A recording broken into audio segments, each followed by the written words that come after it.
aqui no meu lugar preferido de Nova York e eu acho que não é difícil entender por que é meu lugar preferido.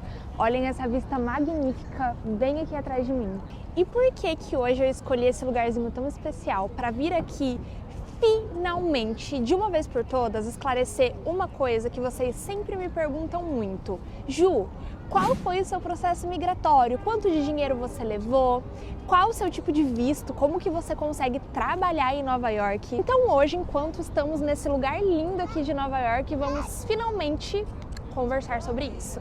E cara, é muito doido pra mim, sabia? Estar aqui nesse lugar falando sobre isso com vocês, porque antes de vir pra cá, antes de tomar a decisão de migrar, eu via muitos videozinhos de brasileiros que moravam fora pra tentar entender todo o processo que eles tinham passado. E hoje é eu que estou aqui nessa posição de esclarecer a dúvida de vocês, depois de ter enfrentado todo o meu processo migratório, que eu tinha tanto medo, tantas dúvidas e principalmente receio. Então, se você caiu nesse vídeo porque você tem vontade de migrar, não desista, porque se eu conseguir, você também consegue. E ó, uma coisa muito importante que eu devo falar pra vocês antes da gente realmente colocar nosso papo em dia é que não importa como você vai vir para os Estados Unidos ou o país que você quiser migrar, isso não vai definir como vai ser sua vida aqui, entende? Gente, é muito louco como as coisas acontecem depois que a gente toma uma decisão tão importante e tão significativa para nossa vida, e isso vai muito além de migrar. Eu falo de decisões realmente importantes, sabe? Quando a gente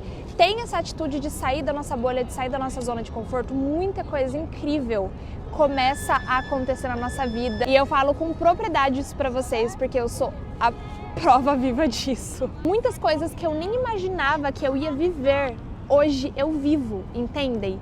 Tudo isso porque eu sair da minha zona de conforto, e eu acho que é tudo sobre isso. É sobre a gente se priorizar e a gente se colocar na posição de viver novas experiências, de deixar essas novas experiências fazerem parte da nossa vida. Vocês me entendem? Eu li uma vez num livro que se chama 100 Anos de Solidão. O autor desse livro se chama Gabriel Garcia. Um trechinho desse livro que me impactou muito desde o momento que eu li foi o seguinte: as coisas têm vida própria. Tudo é questão de despertar a alma. Então eu acredito muito nisso, sabe? As coisas, elas vão acontecer como elas devem acontecer, mas vocês têm que estarem abertos para novas experiências, para deixar realmente essas novas coisas entrarem na vida de vocês. Vocês só para pegar um cafezinho comigo? Aqui onde eu tô, tem um lugar que se chama Time Out Market. É como se fosse um mercadão e tem muita coisa gostosa lá dentro, então quero mostrar um pouquinho para vocês. E dentro desse mercadão tem um rooftop, que eu preciso mostrar a vista para vocês também. Se vocês acharam essa vista aqui linda, esperem para ver, vocês vão se surpreender.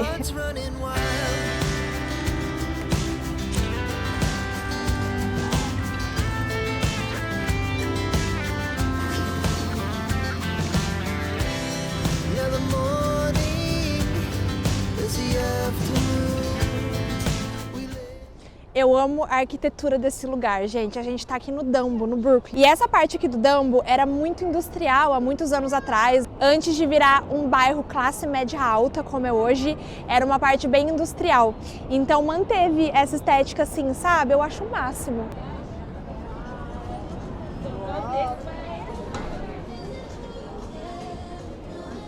Valentine's Day tá chegando aqui. O clima romântico da cidade. Como agora é mais horário de almoço do que horário de café da manhã, tá muito lotado, os restaurantes já começaram a funcionar. Então, ó, aqui tem umas partes de restaurante, lá pra frente tem umas mesinhas, tipo praça de alimentação. E nossa, gente, o cheiro aqui dentro, eu nem tava com fome, tá? Agora eu fiquei.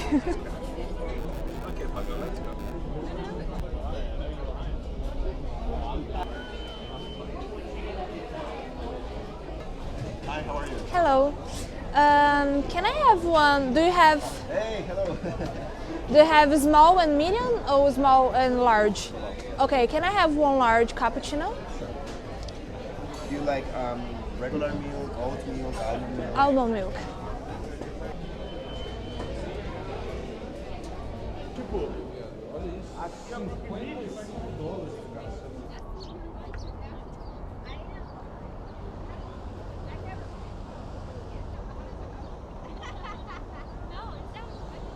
Gente, isso aqui ali embaixo que vocês estão vendo é um carrossel, é a coisa mais linda do mundo, vou mostrar pra vocês daqui a pouco. E é tipo assim, $2, eu acredito que 5 voltas. E não é só de criança, é de adulto também, muito legal. Pra gente começar a falar do meu processo migratório, eu acredito que é importante a gente começar lá do comecinho, fazer tipo uma linha do tempo para vocês ficarem bem a par de tudo que aconteceu na minha vida até agora. Em 2020, eu e Renan estávamos muito infelizes com o trabalho que tínhamos no Brasil.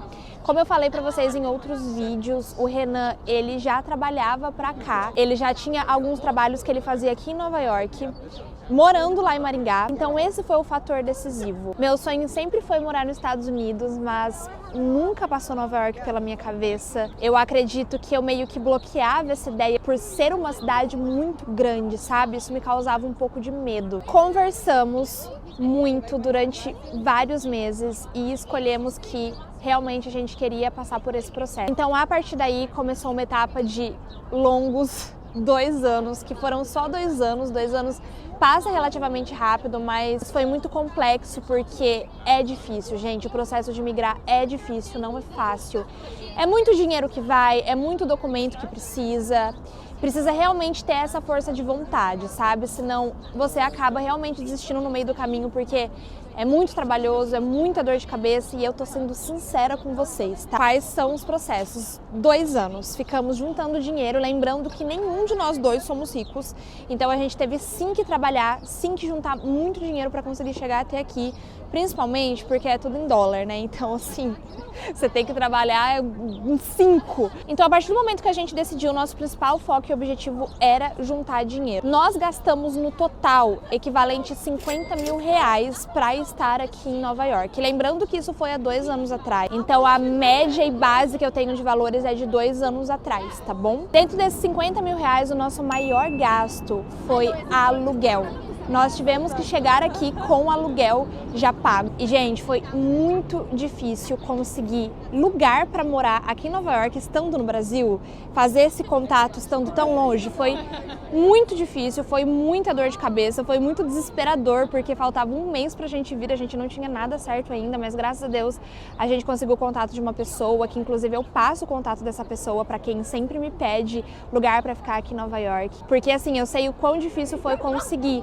Então eu tento ajudar vocês hoje em dia com isso, sabe? Então nós gastamos R$16 mil para deixar 3 meses de aluguel já pago e nós quase levamos um golpe, mas foi assim, por muito pouco.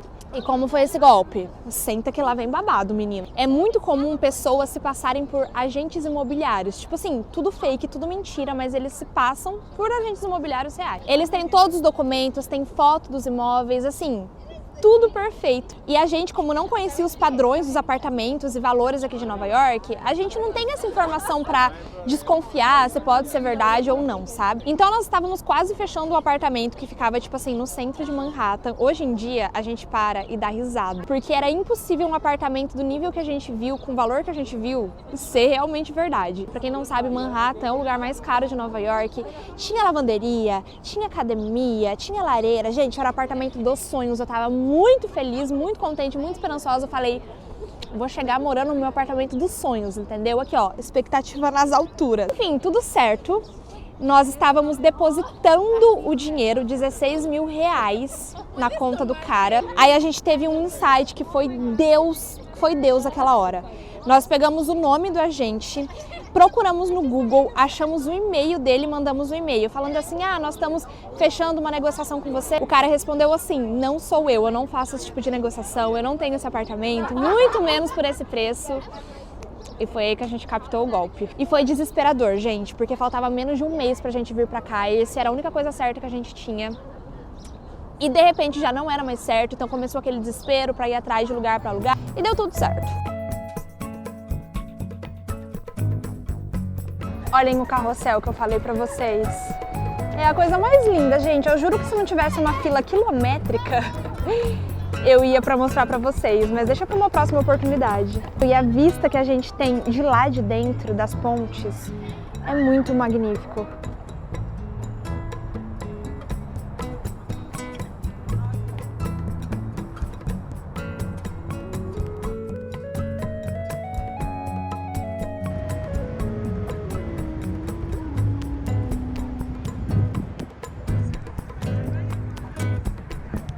tudo certo para viajar. Documento, dinheiro. Lembrando que esses 50 mil reais que gastamos também inclui dinheiro reserva. Nós trouxemos dinheiro reserva para mais ou menos 3 meses, porque nós não sabíamos como ia ser, nós não sabíamos se ia ter trabalho fácil, rápido, disponível. Somente o Renan veio com o trabalho certo.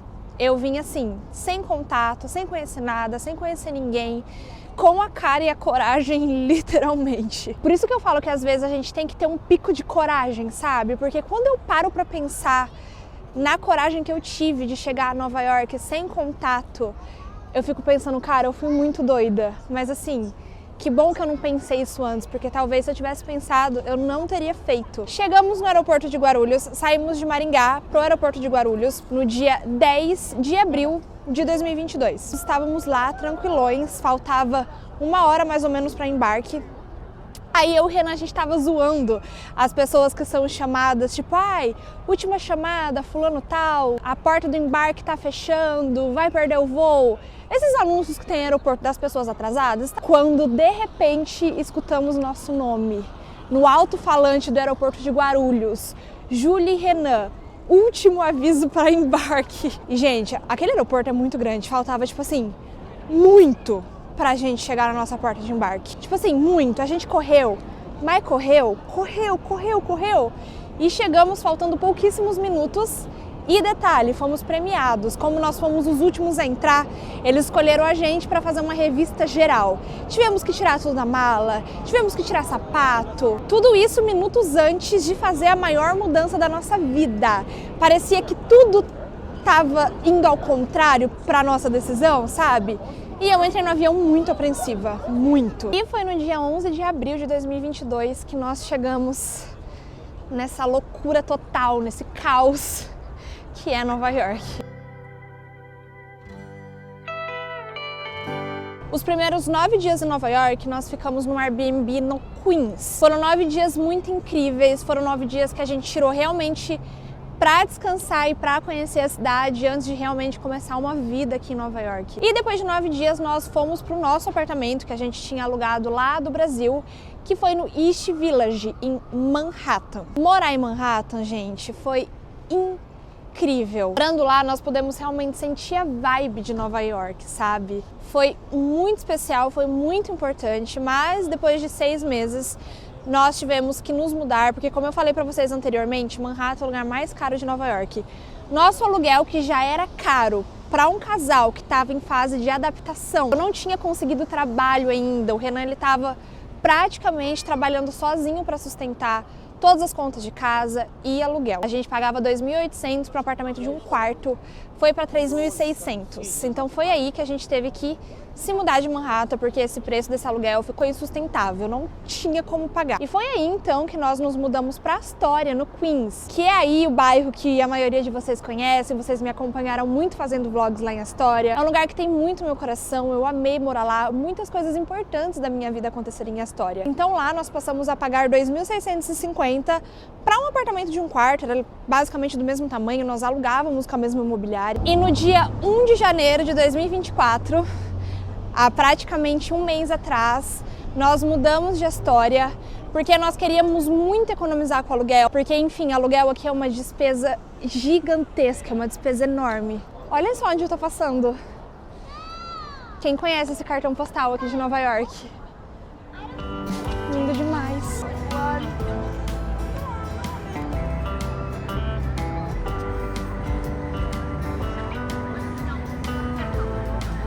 Júlia, já entendi toda essa história que te fez chegar em Nova York, mas conta pra mim, qual é o seu tipo de visto? Gente, essa pergunta é recorde. E por que essa pergunta é recorde? Porque as pessoas não falam sobre visto aqui no YouTube. É muito raro você encontrar alguém que fale sobre isso. E por que é raro achar? Por que as pessoas não falam sobre isso? Porque, gente, esse assunto de visto é muito delicado. Nós, criadores de conteúdo, nós somos muito expostos, então a gente não sabe quem tá nos assistindo, a gente não sabe se todas as pessoas realmente têm um bom coração, estão de boa fé. Então é por isso que as pessoas evitam falar sobre isso. Mas eu vou contar pra vocês de uma maneira geral, porque eu acredito que não tenha tanto problema, sabe? De uma forma geral, então, os vistos mais fáceis para brasileiros conseguirem para entrar nos Estados Unidos são os vistos de estudante, turismo e trabalho. Dentre esses três, o visto mais fácil é o de turismo. É o visto mais facinho de conseguir, é o que exige menos documentação, é realmente o mais simples dessas três opções que eu dei pra você. Como eu já tinha visto de turismo, eu já tinha ido pro Texas em 2016 visitar minha tia, o Renan também optou para tirar o visto de turismo, porque como eu falei pra vocês, é o visto mais fácil, a gente queria agilizar aí o processo, queríamos nos mudar de país logo, então a gente acabou optando por esse visto. Entrando aqui nos Estados Unidos, depois de 2 meses, o Renan conseguiu uma super negociação de trabalho e foi isso que nos salvou. Ele pegou o visto de trabalho. Em junho de 2022, nós nos casamos. Eu sou casada aqui em Nova York, gente. Vocês acreditam nisso? Nosso casamento foi assim... É muita história pra contar. Aqui em Nova York, quando você casa na corte. E no mesmo dia do nosso casamento, tava rolando um dos primeiros processos do Trump. Então, junto do nosso casamento, tinha helicóptero, tinha limousine, tinha repórter, tinha polícia, tinha tudo. Aí o Renan ficou com a nossa testemunha de casamento na corte e eu saí correndo no meio da rua, lá no Wall Street, pra pagar a taxa de casamento que a gente tinha esquecido de pagar. Gente, aquele dia ele foi assim, memorável. E por que nós nos casamos aqui? Só para contextualizar vocês. Porque ele tendo visto de trabalho e eu sendo parceira dele, eu entro como acompanhante de visto de trabalho. Entenderam? Então nós casamos só para eu conseguir ficar tão legal quanto ele e finalmente conseguir trabalhar aqui dentro desse país. Foi tipo assim, uma bênção que aconteceu na nossa vida, porque gente, visto de trabalho não é fácil. É um dos vistos mais complicados que tem para conseguir, mais complicado até que estudante. Porque visto de trabalho é necessário que uma empresa te contrate, essa empresa tem que ir atrás dos trâmites de documentação, a empresa tem que provar que o seu serviço, a sua mão de obra é essencial para ela, que ela não consegue encontrar aqui dentro do país, por isso que ela está contratando pessoas de fora, enfim. É um rolo, é uma burocracia sem tamanho. Mas nós conseguimos isso, então a partir daí nós poderíamos trabalhar legalmente. Infelizmente, gente, o único visto que dá a permissão de trabalho aqui dentro dos Estados Unidos é o visto de trabalho. Com o visto de estudante também não tem como trabalhar, com o visto de turismo também não. Somente o visto de trabalho, tá bom? É uma coisa que vocês sempre me perguntam. Espero mesmo, de coração, que eu tenha respondido essa dúvida de vocês, porque eu entendo realmente o quanto é complicado encontrar informações na internet sobre isso, porque a maioria das pessoas não falam sobre isso. Meu conselho para vocês é sempre se informarem o máximo que vocês puderem, se encher de informação, porque tinha coisas que eu não sabia que era possível antes de chegar aqui nos Estados Unidos. Por exemplo, visto de turismo, você consegue estender estando aqui dentro do país. Por exemplo, você veio aqui com visto de turismo. Visto de turismo é válido para 6 meses. Depois disso, você fica ilegal se você permanecer aqui dentro dos Estados Unidos.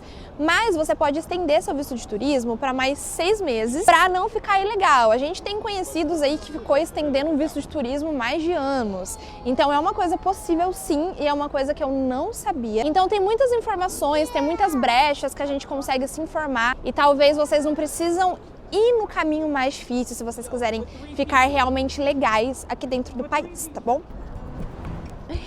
Bom, espero muito que vocês tenham gostado desse passeio, desse bate-papo. Espero de coração que eu tenha ajudado vocês de alguma forma. E eu posso contar com vocês no próximo vídeo? Espero que sim. Beijo!